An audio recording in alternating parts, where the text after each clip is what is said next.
Hello everyone. सो एक question as a coach जो मेरे पास बार बार आता है कि मैं ट्रेनिंग भी ठीक कर रहा हूँ, न्यूट्रिशन का भी बहुत ध्यान रखता हूँ, बट स्टिल जो रिजल्ट्स वो एक्सपेक्ट कर रहे हैं वो अचीव नहीं कर पा रहे। So let me tell you what could be the reason and what could be the possibility जो आपके जो रिजल्ट्स है उनको लिमिट कर रहे हैं। सो रिजल्ट्स के लिए आपको इन चारों फैक्टर्स पे एक साथ काम करना है, और अगर आप इनमें से किसी भी एक या दो फैक्टर को मिस कर रहे हो तो कहीं ना कहीं जो आपकी प्रोग्रेस है वो स्लो डाउन हो जाएगी। So let's talk about the factor number 1 which is training.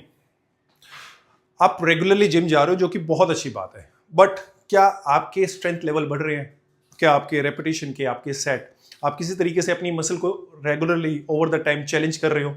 अगर नहीं, और आप सेम इंटेंसिटी के साथ, सेम लोड के साथ अपने आप को ओवर द ईयर्स ट्रेन करते रह रहे हो तो कहीं ना कहीं आपकी जो मसल है उस स्ट्रेस को ऑलरेडी अडेप्ट कर चुकी है, एंड जिसकी वजह से आपकी जो मसल उस पर रिस्पॉन्ड नहीं कर पा रही। सो मेक श्योर आप अपने आप को एक प्रोग्रेसिवली अपने स्टिमुलस को ऐड कर रहे हो जहां पर आपकी मसल उस पर रिस्पॉन्ड करे और अपने आप को स्ट्रॉन्गर और ग्रो करने में हेल्प करे। सो सेकंड जो फैक्टर है वो आपका न्यूट्रिशन। सो न्यूट्रिशन का मतलब ये नहीं कि आप हेल्दी खा रहे हो दैट मीन सब कुछ ठीक है। न्यूट्रिशन का मतलब ये है कि जब आप अपने गोल के अकॉर्डिंग जो आपकी टारगेटेड सेट कैलोरीज है आप उसको 7 डेज में सेम कंज्यूम कर रहे हो।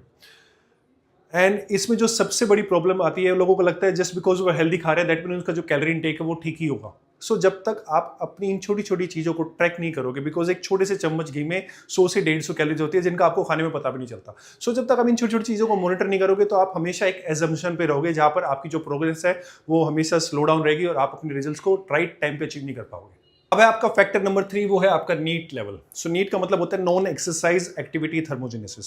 सो इसका मतलब ये होता है कि जब आप पूरा दिन अपने वर्कआउट के बाद, बिकॉज आप वर्कआउट सिर्फ 1 से 1.5 घंटा करते हो, उसके बाद जो बचे आपके 18 से 20 घंटे, 23 घंटे, उसमें आप अपनी बॉडी को कितना एक्टिव रखते हो वो बहुत मैटर करता है, बिकॉज वो आपके ब्लड सर्कुलेशन को बेटर करने में हेल्प करता है, आपकी रिकवरी को इंप्रूव करता है, आपकी स्लगिशनेस कम होती है, और इनडायरेक्टली ये आपकी ओवरऑल कैलोरी एक्सपेंडिचर को भी काफ़ी इंक्रीज करता है और जो आपकी मेटाबॉलिक हेल्थ है उसको भी सपोर्ट करता है। सो ये छोटी छोटी चीज़ें जब अपनी डेली रूटीन में आप ऐड करते हो, इनसे आपकी जो प्रोग्रेस है वो और एक्सेलरेट कर जाती है और आपके जो गोल्स है आप उसको राइट टाइम पे अचीव कर पाते हो। एंड लास्ट जो सबसे इग्नोर्ड फैक्टर है वो है आपका स्लीप, जो आपकी रिकवरी को सबसे ज़्यादा सपोर्ट करता है। एंड लोगों को लगता है कि जस्ट बिकॉज वो ट्रेनिंग अच्छे से कर रहे हैं, न्यूट्रिशन का बहुत ध्यान रख रहे हैं, तो उनके जो रिजल्ट्स है वो इन्हीं से आ जाने चाहिए, बट स्लीप आपकी रिकवरी को सबसे ज़्यादा सपोर्ट करता है, बिकॉज जो ट्रेनिंग से जो आप स्ट्रेस क्रिएट करते हो फिजिकल, और जो पूरा दिन आप अपने काम की उससे जो मेंटल स्ट्रेस ऐड करते हो अपनी बॉडी पे, उसको बॉडी रात के टाइम में जब आप सो रहे होते हो तभी रिकवर करती है। एंड जब आप एक राइट अमाउंट अपनी एक ऑप्टिमम स्लीप को एवरीडे बेसिस पे नहीं ऐड करते अपने रूटीन में, तो कहीं ना कहीं वो जो स्ट्रेस है वो ऐड ऑन होता रहता है, और ये जो एक्यूमुलेटेड स्ट्रेस है ओवर द टाइम ये आपकी परफॉर्मेंस को हैम्पर करना स्टार्ट कर देता है, जिसकी वजह से जो आप रिजल्ट्स अचीव करने की कोशिश कर रहे हो वो स्लो डाउन हो जाते हैं और आपकी प्रोग्रेस भी स्लो हो जाती है। सो मेक श्योर आप अपनी स्लीप का, अपनी नीट वैल्यू का, आपके न्यूट्रिशन और आपकी ट्रेनिंग, इन चारों